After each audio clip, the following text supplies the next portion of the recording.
আপনি চলতে পারবেন না বলতেছে। তাহলে এই যে আয়াতগুলো আপনি দেখেন, এখানে কাফেররা তারা ব্যবসা না বোঝার কারণে তারা বলছিল যে ইন্নামাল বায়ু মিসলুর রেবা। এটা তো পড়েছেন আপনারা যে ব্যবসা বাণিজ্যটা তো রেবার মধ্যে। রেবাটা কি?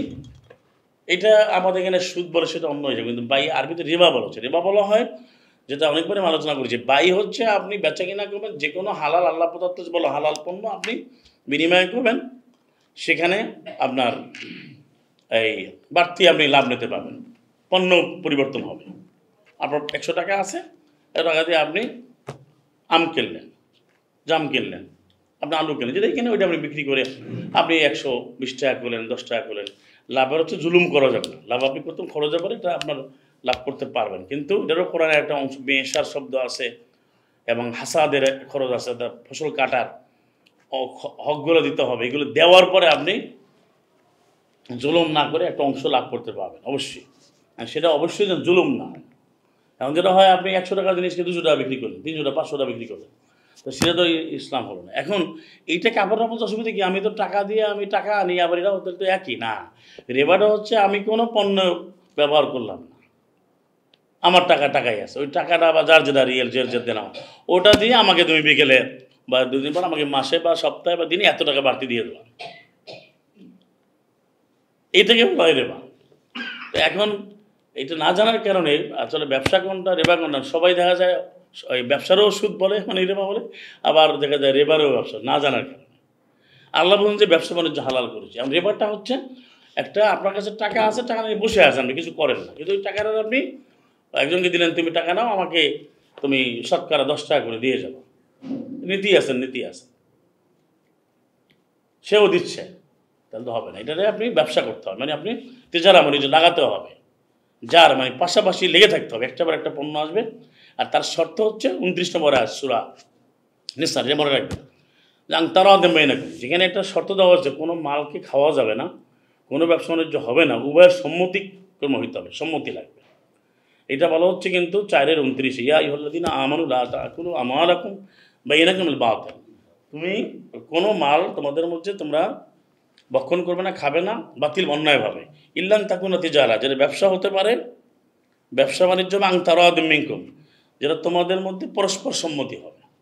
এক্ষেত্রে বলা হচ্ছে ওয়ালা তাকতুলু আনফুসাকুম, নিজেদের হত্যা করবে, মানে সম্মতি ছাড়া কোনো কাজ করলে সেটা অবস্থা খারাপ হবে। এখন আপনি লক্ষ্য করেন আজকের দুনিয়ায় যারা চলে কোরআন সমাজ, কোরআনের ব্যবসা না বোঝার কারণে যে ফিক্সড প্রাইসের দোকানগুলো বা কিছু দোকান, সে কি আমাদের জিজ্ঞেস করে পণ্য নির্ধারণ করছে? তাহলে তো আমার সম্মতি নাই, আগে বলছে শর্ত বলছে সম্মতি লাগবে, এবং তার কষ্ট কত সব বিস্তারিত আলোচনা হইতে হবে। এরা প্রচলিত নিয়মে এই কোরআনের কথা তো বলে না, কিন্তু অনেক কিছু মানেও, কিন্তু বিশ্বব্যাপী যে ব্যবসা বা পদ্ধতি চলে, আপনি যদি কোরআনের বিষয় তারা জানে, তাহলে বহুলাংশে বা পুরোটাই কোরআন ভিত্তিক কিন্তু ব্যবসা কায়েম করা খুবই সহজ। অনেকে ব্যাঙ্কিং ব্যবস্থাকে খুব কঠিন মনে করে, কঠিন না, খুব সহজ। আপনি আলাদা ইসলামী ব্যাঙ্কিং বলা দরকার না, আপনি যদি মূল লেনদেন ঠিক রাখেন তাইলে হয়ে গেল, যে টাকা রাখুন, গ্যারাও টাকা জমা দেবে, সে ব্যবসা করে আপনার লভ্যাংশ দেবে। তো যদি এই ব্যাংকে বা এই প্রতিষ্ঠানে যদি 500 লোকের টাকা রাখে আর 500 লোকের ব্যবসা করেন, তো সব জায়গার ব্যবসা তো লস হবে না। আর যদি আপনি ওপেন ডিক্লারেশন থাকে যে আমার যদি লাভ লস তুমি ভাগ নেবা, তাহলে আর সত্যবাদী হয়, মূলত সত্যতা থাকতে হবে, তাহলে তো সমস্যা নেই। এখন তো সৎ বলছে না, সে লুকায় বলতেছে যে আমার তো এটা হচ্ছে না, ওইটা হচ্ছে না, সে সমস্যা দেখাচ্ছে। তো সমস্যা দেখালে তো সে সত্যটা বলতে হবে। এখানে দুই দিকেই সমস্যা আছে, আপনি সত্য বলবেন, আবার সত্যটা হচ্ছে আপনার ওই পক্ষ বলে বিশ্বাস করবেন না, উনি মনে হয় সত্য বলছে না, আবার উনি বললো আপনি বললেন না আমি সত্য বলছি না। তো এখানে এটা পরিষ্কার হইতে হবে। সেই জন্য বলা হচ্ছে আং তারাদেম মিনকুম, তোমাদের পারস্পরিক, তারাদে মানে ডাবল পার্টি এনগেজমেন্ট, উভয়ের সম্মতি লাগবে। এখন আমরা শোরুমে গেলাম, বলো যে ভাইয়া কত, ভাই এটা আছে 2590 টাকা লেখা আছে, আমাদের মতামত নিচ্ছে সে। আপনি যে বিভিন্ন সিটিগুলোতে বড় বড় শপিং মলগুলোতে সিলগার আছে ভাই ফিক্সড প্রাইস, এটা কিন্তু সম্পূর্ণ ইসলাম বিরোধী, কোরআন বিরোধী। ফিক্সড প্রাইস ইসলামে হতে পারে না।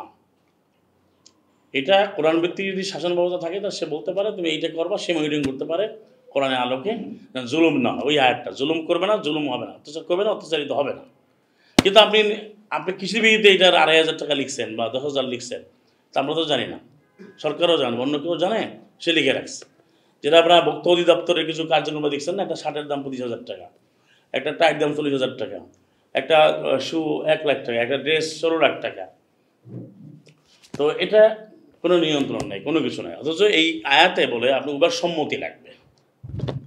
আমরা একই কথা আমরা দেখি, বিবাহটাও কিন্তু এই বিবাহের আয়াতের মধ্যে কিন্তু উভয়ের সম্মতির কথা আছে। তার আদায় তুমি বিহি 4:24, সেটা তো বিবাহ তো একটা চুক্তি, চুক্তি না, সেটাও তো চুক্তি। যে কারণে কোরআন মুবিনে এই বিষয়গুলো অত্যন্ত ব্যাপকভাবে আলোচনা করছে। আপনি যদি 82 দেখেন, বলছিলাম শুরুতে, ইয়া আইয়ুহাল্লাযীনা আমানু ইযা তাদায়ানতুম বিদাইনিন, যখন ঋণের ব্যাপারে পরস্পর চুক্তি করো, নিজের ফাকতুবু লিখে রাখো। তাহলে এটাই তো আপনার অর্থ প্রতিষ্ঠান, ব্যবসা বাণিজ্যের ভিত্তি। কারণ ব্যাংকিং সিস্টেম বলো, সেটা সাক্ষী থাকবে, ছোটো হোক বড়ো হোক, সেটা লিখে রাখতে হবে, এবং এটাই কোনো সন্দেহ করা যাবে না, এবং কোনো ছোটো বিষয়কেও গুরুত্বহীন ভাবা যাবে না।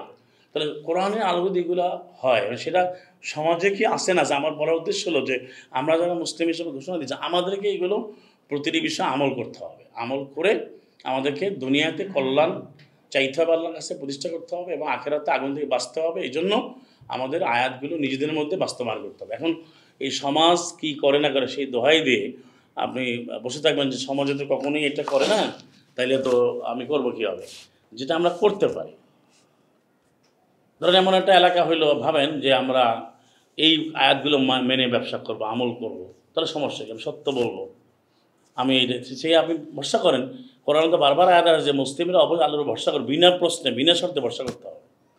ওই যে খুঁটি বাইন্দা ভরসার কথা দিকে যায় না, খুঁটি বাঁধছো কিনা। কেন আল্লাহ রাব্বুল আলামিন কি কারো প্রতি মুখাপেক্ষী? আল্লাহুস সামাদ, আল্লাহুস সামাদ, হ্যাঁ পড়েন নাই 112:2। তাহলে সালাম আল্লাহ মারিয়ামকে রেজেক্ট দেওয়ার সময় যেমন জাকারিয়া বলছে তুমি কোথায় পেলাম, না লাগে হাজার, বলছে আল্লাহর পক্ষ থেকে আসছে 3:38-39। তো রেজেক্ট আসছে না আসে নাই?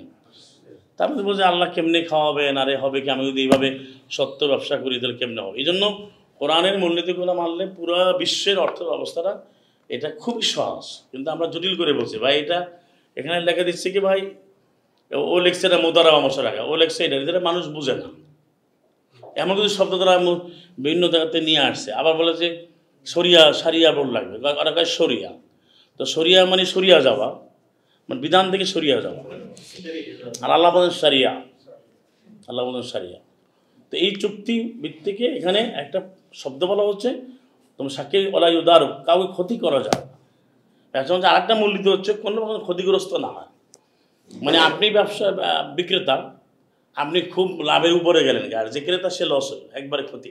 আবার ক্রেতা খুব লাভ করলো, আপনি ক্ষতি, দুইটাই নিষেধ করছে। গাইরা মোদার, কেউ ক্ষতিগ্রস্ত, সেটা হবে কি হবে শর্তগুলো মানলে।